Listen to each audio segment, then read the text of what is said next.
would like to thank everyone for your participation and welcome you to the first TRC webinar of the new year. As some of you may have noticed, we moved the name from Acclaim Reliability Advantage, ARA, to the Texas Reliability Coalition. We have repackaged this program due to the importance of the effort from an educational perspective, and we wanted to fill that role of the educator in the industry on how we can help the grid and our industry move forward. So thank you all very much for attending today. We have an exciting program that will provide valuable insights about what is going on regarding reliability, resilience, policies, programs, and pilots taking place in Texas to make our grid more reliable. We all hope you find this hour of value and look forward to your questions and your feedback. I would first like to introduce our distinguished panel today so that you all know who it is that you're listening to and their positions in the industry.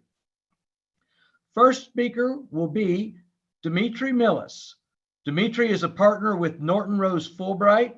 Dimitri leads the Houston's office Public Law Group, serving as bond counsel, disclosure counsel, underwriters counsel in the municipal bond and private activity financings for various local governments, nonprofits, and for-profit entities. He also works with municipal governments, utility districts, counties, hospital districts, port authorities, school districts, and universities, junior colleges, stadium authorities, and tax increment reinvestment zones. He also serves as general counsel and bond counsel to a number of municipal and special utility districts. His experience includes traditional tax-backed financings, revenue financings, tax increment financings, and private placements. He's a native of Houston. He graduated with a BBA summa cum laude in accounting from Texas A&M University in 1999. He got his MBA from Rice University in 2004, his MPA from Harvard University in 2008, and his Juris Doctor from Yale University in 2008 also. So Dimitri, we welcome you and thank you so much for your attendance today. The second speaker that we have is Tom Lovell. Tom is the board president of Terra Nova West Municipal Utility District. He has been their president for the last 5 years, but has served on the board since 2008. He was born and raised in Pennsylvania and spent 35 years with Texaco and Shell. He worked in Pennsylvania, New Jersey, Georgia, and got to Texas as soon as he could. And finally, is that we have Jason Ryan. Jason is with CenterPoint. He is the executive vice president of regulatory services and government affairs. In his role, he oversees the following functions: rates and regular portfolio management, regulatory account relations and policy, and regulatory legal and state and federal government affairs. He joined CenterPoint representing the company as an outside regulatory counsel for nearly a decade. He held various positions in the company, including general counsel, before taking his current role. Before joining CenterPoint Energy, he was a managing partner at the energy law firm of Ryan Glover and a global projects attorney at Baker Botts. Jason currently serves on the boards of the Lone Star Flight Museum and the Association of Electric Companies of Texas. Jason was appointed to the Texas Diabetes Council by Texas Governor Greg Abbott. Jason earned a bachelor's degree in business administration from the University of Texas at Austin and his law degree from the University of Texas School of Law. So thank all three of you all for participating. Each one of you brings a different perspective to the topic at hand, and we're looking forward to hearing your comments. As a couple of housekeeping notes is that everybody's mics are going to be muted during the presentation with the exception of the presenters. Okay. However, questions are welcome and encouraged using the bottom button you all can see at the bottom of your screen where it says Q&A. You're welcome to answer questions there and that will be answered at the end of the presentation. So with that, I would like to introduce Dimitri and give him the floor. Thank you, John. Good morning. I thought I'd start with a background of our firm. Dennis, I think that's the wrong slide. There we go. So while we have grown into a large full-service international law firm, our roots are squarely in Texas. We've been practicing law in Houston, in the Houston region, and in Texas for more than 100 years. And for about half that time, we've been in the business of creating and representing utility districts. As some of you might know, that initially stemmed from our representation on corporate matters from Exxon Corporation at the time. And in an attempt to hedge their energy business, they went into land development and opened and founded Friendswood Development Company. And through that, we helped them create and represent the MUDs out of Atascocita, Fairfield, and Copperfield communities. Our representations of MUDs has continued to be a core part of our Houston practice over those many years. As far as my own practice, in addition to representing MUDs around the region, I also do quite a bit of work on the financing side for what we call the large political issuers.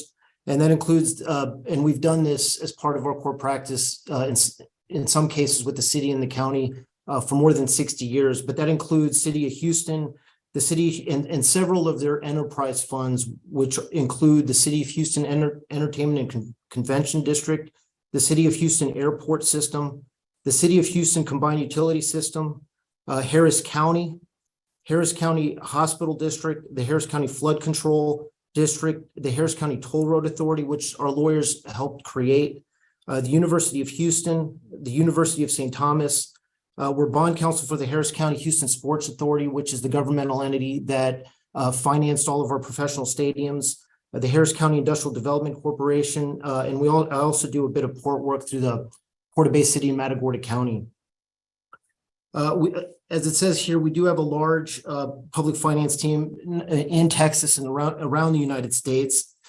One thing that I'm proud of is our team actually, and this relates to what we're going to be discussing today, but about a week and a half ago, we were serving as bond counsel for the Texas Public Finance Authority on $3.4 billion worth of bonds on what's known as a securitization. And we helped write those laws and make that happen. But that very large municipal financing was to pay for the municipal entities that had very large bills following Uri. So as we'll see, the problem that many people, including John and his team, are trying to solve is of a magnitude that is enormous. Next slide, please. My purpose in this presentation as a lawyer who represents many of the MUDs and several of the larger political entities in our region is to just give you a sense of the legal limitations that MUDs will have in participating in this. Again, there's a legal perspective, and there's also the fact that many of you are leaders in your community, and that's also something that I think will be very helpful in finding a systemic solution to such a large problem. Next slide. So this is some of the background. Winter Storm Uri was a problem. Many people lost electricity. That really showed a lot of the weaknesses in Texas's electrical grid. And following that, there was a lot of political pressure on the state to support initiatives that would keep the electricity market privatized, but in a way that prevents future Uris. And not only did this affect people and their families and their ability to live with electricity, but like I said, it created an enormous amount of expense that required an unprecedented public financing, essentially to pay for the electrical bills that accrued over a few days, which is it was and continues to be a problem, and so we've been brought in by Acclaim to help assist them and other third-party companies in regard to the project financing for these microgrids. Next slide, please. So the way this structure is currently envisioned, the MUDs would have a very limited role. As we got to keep in mind that MUDs themselves, utility districts, they have certain authorized powers. Okay, and we need to look to see what the state law currently authorizes us to do. We are not and cannot be electrical utility providers that produce revenue by selling electricity into the market. The way that the structure is envisioned to work is that there would be for-profit entities that would buy and operate power generation equipment. Let's say turbines that have capacity anywhere between 10 megawatts and 30 megawatts or something other than that, depending on the community that they serve. They would place those turbines on a piece of land, conceivably on a piece of land that's owned by one of our MUDs. And it would be on a long-term ground lease. And essentially that would be the service that the MUDs would be providing to this financing. They would not be responsible for providing any revenue, raising any taxes. It would be their use of land that's hopefully surplus that could be used for the operation of these gas turbines. That's the extent of it. And for 99% of the time, these gas turbines and these private entities will be flowing electricity into the grid, which would harden the grid during normal times because it would increase power production. And then as a result of the regulations that are being negotiated now, there would be certain emergency situations where these microgrids or these smaller grid units would be closed off. And that power generation equipment, these gas turbines, would run the power for MUD facilities and everything that's encompassed within the microgrid in the community. And so in some respects, it's providing a two-pronged solution. One, over normal time, it would be providing more power into a grid that needs more power. And then during emergencies, it would isolate communities so that if the broader grid is starting to struggle, power could continue to be employed and used by the communities within these microgrids. These are the two sections that allow us to potentially enter into a lease with private parties for the purpose of creating and operating the microgrids and the power generation that feeds them. Next slide, please.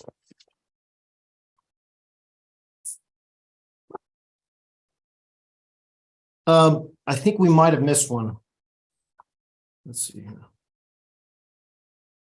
That'll work. This is a reiteration of the points I made previously. MUDs are governmental entities with limited powers. We would not be involved in any potential financing or debt obligations related to the microgrids.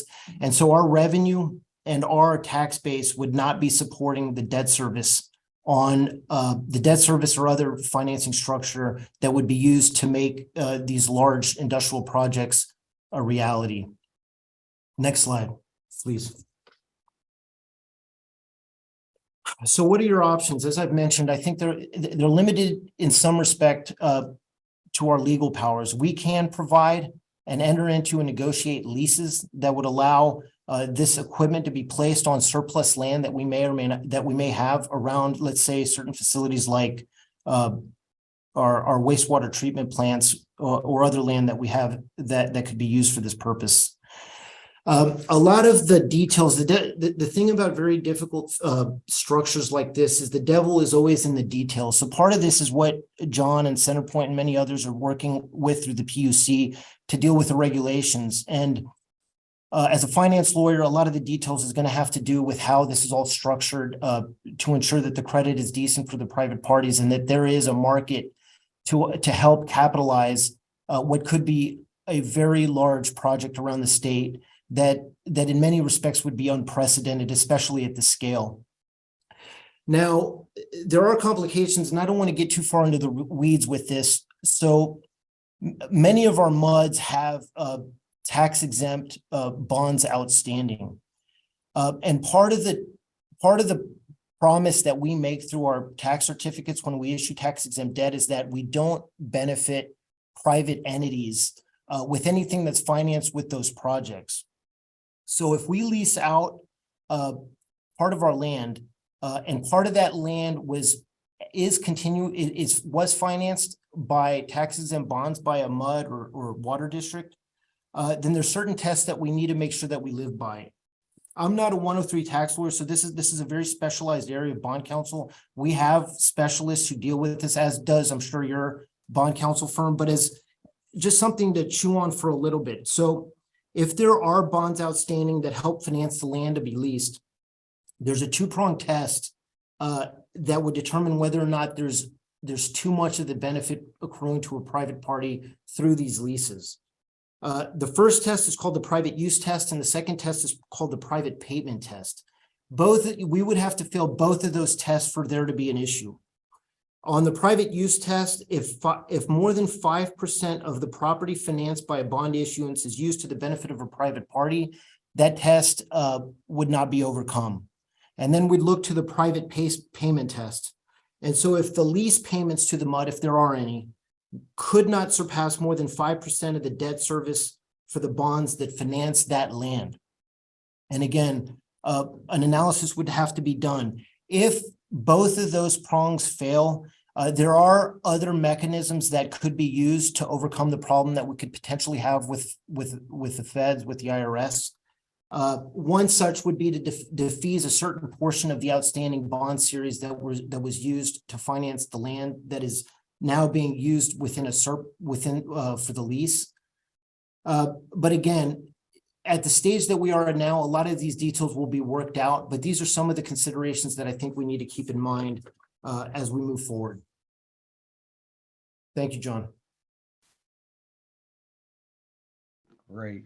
Thank you very much, Dimitri. And so that for those listeners who weren't in the previous webinars where we spelled out more concretely what our initiative was, just to be clear is that what we're looking to do is to install generation, okay, inside of the MUD's barrier boundaries that provides grid support, basically standby power for the grid when the grid needs it. But in the event of grid failure, we want that same asset to provide reliability for the entire MUD. So Dimitri, thank you very much for drilling into some of the technical pieces. I just wanted to make sure that new listeners to the webinar knew what our mission was and what we're working toward. So is that I'd like to introduce Tom to the webinar. Is that Tom is our first pilot project and he represents Terra Nova West. And Tom, welcome.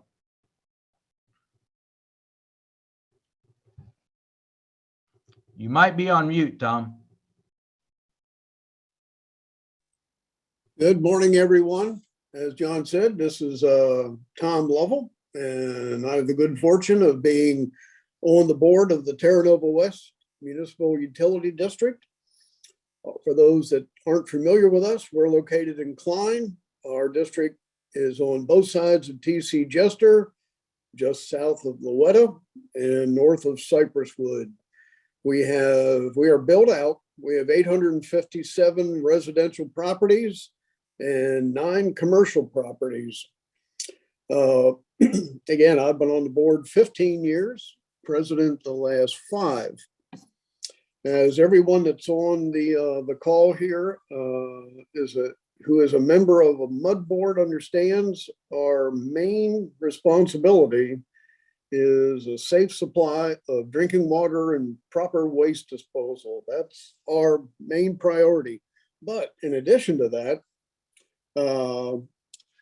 our district firmly believes that it's essential for our residents and commercial property and within the district that we be forward thinking regarding maintaining and improving the district to improve the lives of our residents and commercial property owners. So we are always looking for new initiatives and ways to achieve that. Some of the ways that we have done that over the years is we have invested heavily in our parks and our detention ponds as green spaces for the benefit of our residents. We were one of the first districts to install smart meters. That helps improve usage accountability and billing for our residents. So this is consistent with the culture that we have within our district. Currently, the district, we're working with one of our sister MUDs, the Bill MUD mud district. What we're doing is updating our POA and mud irrigation systems with a state-of-the-art reclaimed water system. This system will save the district money by reducing the costs and volume of water used for irrigation within the district. In addition to that, this project will also help the North Harris County Regional Water Authority meet its mandated water reduction goal. Another initiative that we're working on is at the board's direction, our engineer and operator, they're working on a water plant control room upgrade to better manage our water plant operation remotely, which will help reduce costs for improved performance and reliability for the district. Our standby generator was replaced 5 years ago. The goal was to not just replace our generator, but to have the capability of remote monitoring for improving performance and reliability within the district in the event that we need the generator. Well, the reason I bring up these points again is to reinforce that our district is always looking ahead for opportunities to improve the lives of our residents and again, our commercial property owners. And that leads us to where we're at here today. When we purchased our generator some 5 years ago, working with Acclaim and in many talks and meetings with Acclaim since then, I think Acclaim understood that we were always looking for opportunities to, again, make improvements within our district.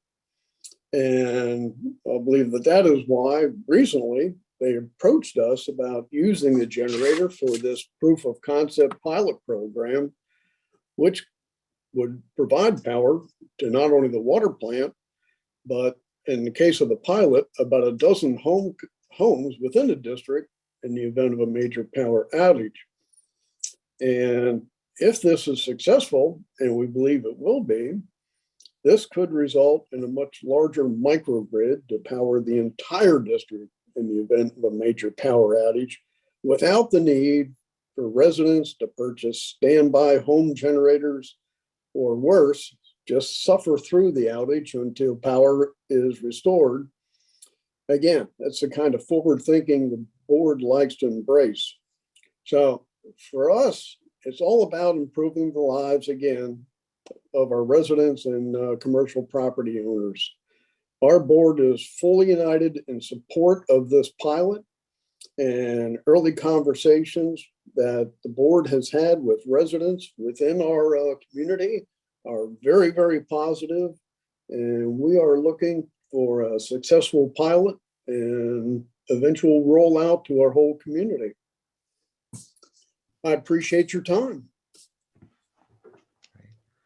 Tom, thank you very much. And you've been a tremendously important partner, and I thank you very, very much for all that.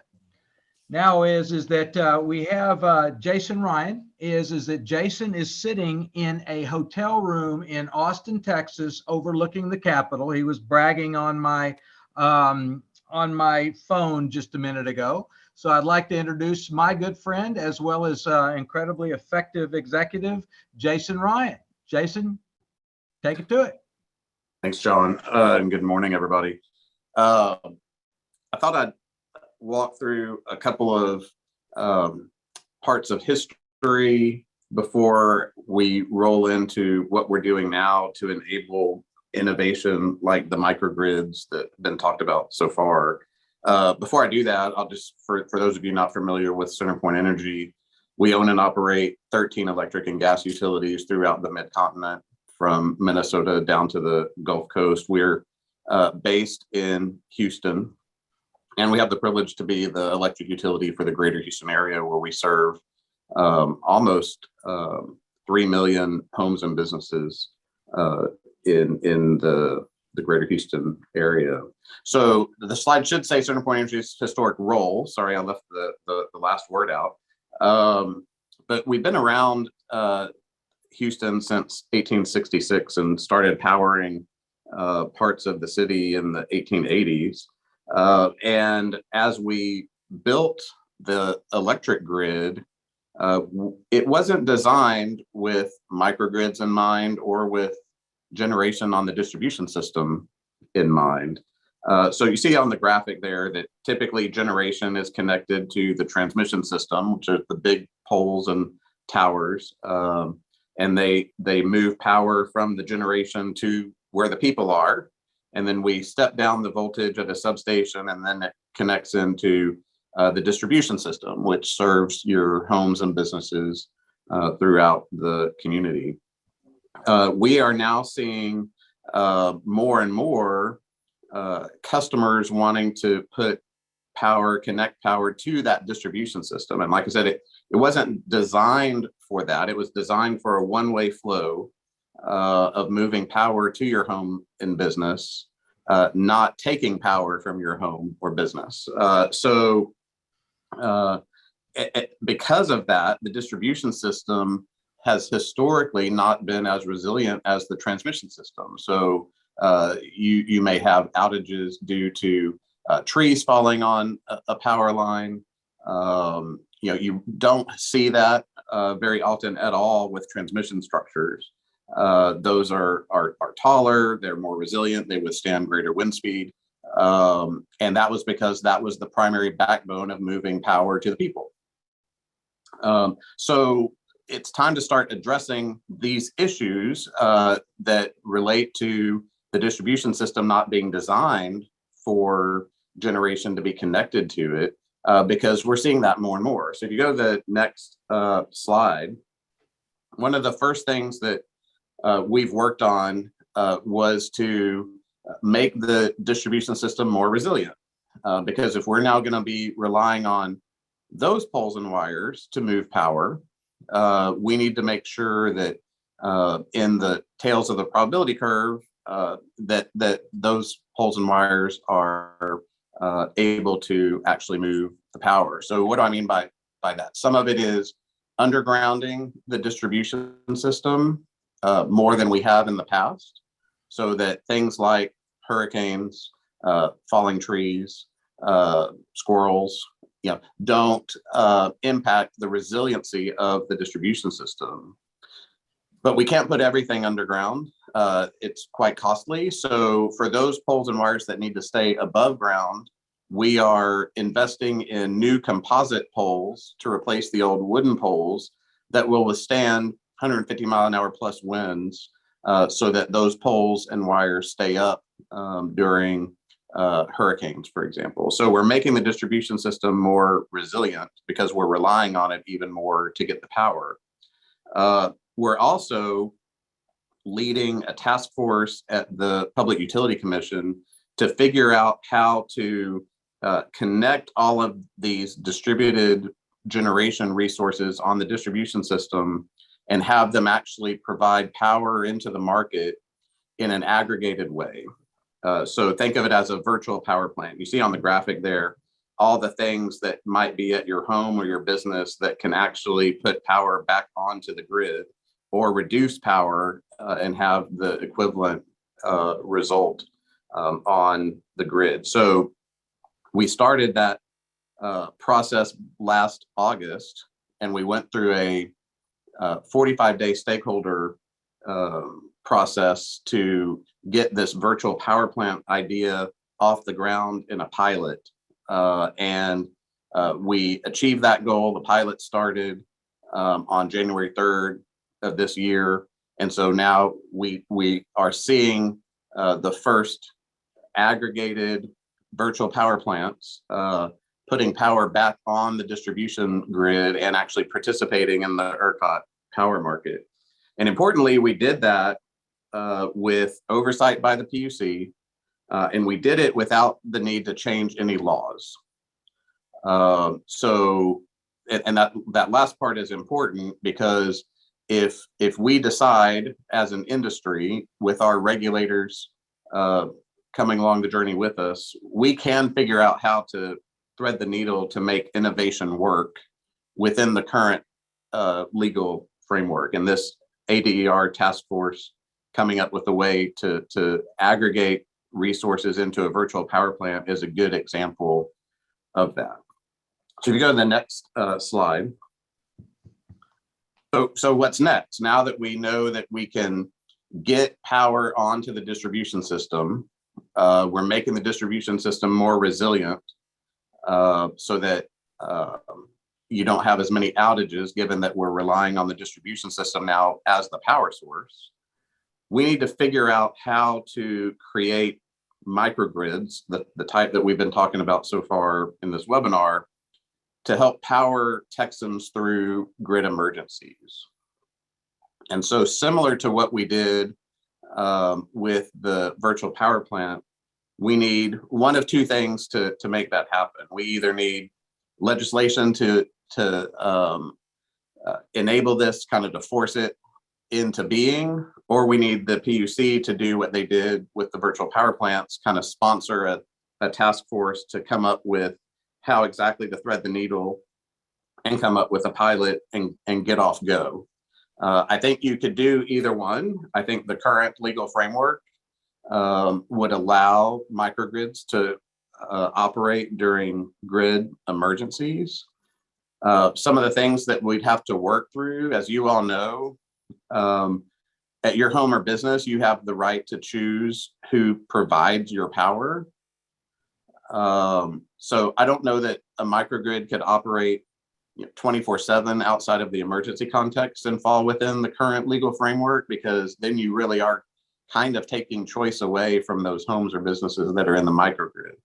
If you're talking about just during emergencies, so that you're using generation resources the most effectively, I do think that you can fit that within the current framework. We just need the PUC's blessing to move forward with the pilot. So those are the conversations that we've been having in Austin about how we get off go as it relates to enabling microgrids to serve customers during grid emergencies. If we don't figure this out, the bad thing about it is that customers will just remain off during a grid emergency, right? Which is why I think it's incumbent upon all of us to figure out how not to strand generation assets that are on the distribution system during grid emergencies, and instead harness the power from those assets on the distribution system, segment the distribution system into microgrids that can be powered by those assets and power through the emergency. That is a better outcome than not figuring it out and just letting people be in the dark during those emergencies, right? So I think what we all learned from Winter Storm Uri is that we have to figure out how to be more innovative to avoid that kind of a public safety disaster. And as you have more and more assets on the distribution system that can provide power to the distribution system, I think it's incumbent upon us all to figure it out. So with that, I'll stop because I know we're getting close to the end of our time, and happy to answer questions. Great. Thank you, Jason. Is that I appreciate it greatly and appreciate all your good support to make all this happen. So we've got a few questions that are already online. And if anyone would like to add additional ones, please just type them in and we'll see if we can't get that. So I've got one here, and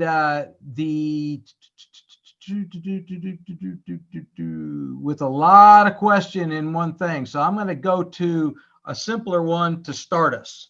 So Jason, you've got, okay, here's a simpler one.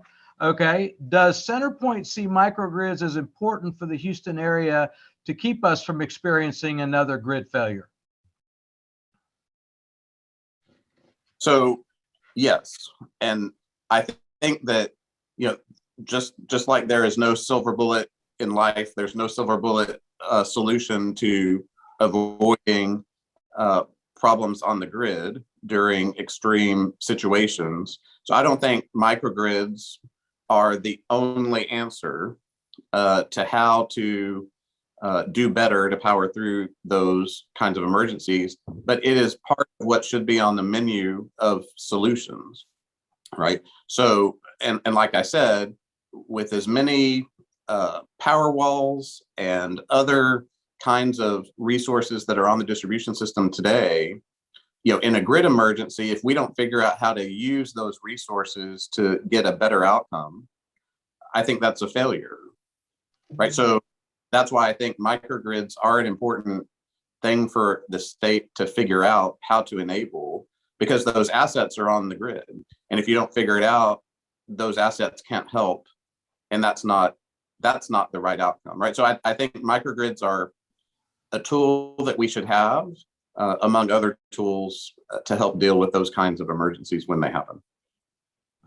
Good. Thank you. Okay, we've had 3 questions that are very much the same. Okay, is how much land would a MUD need to lease for this to happen in terms of square footage? And I guess I might be the best one to answer that. Is that it's going to depend on how large your MUD is, okay, as to how much generation that you're going to need to have to cover the whole thing. So most of them we're seeing are going to need to have between 10 and 30 megawatts, okay? So you're probably looking at on the outside, maybe about 10,000, 12,000 square feet of land for some of the larger ones, which is a small piece of what we're finding is most of the sewer treatment plants have plenty of that type of land.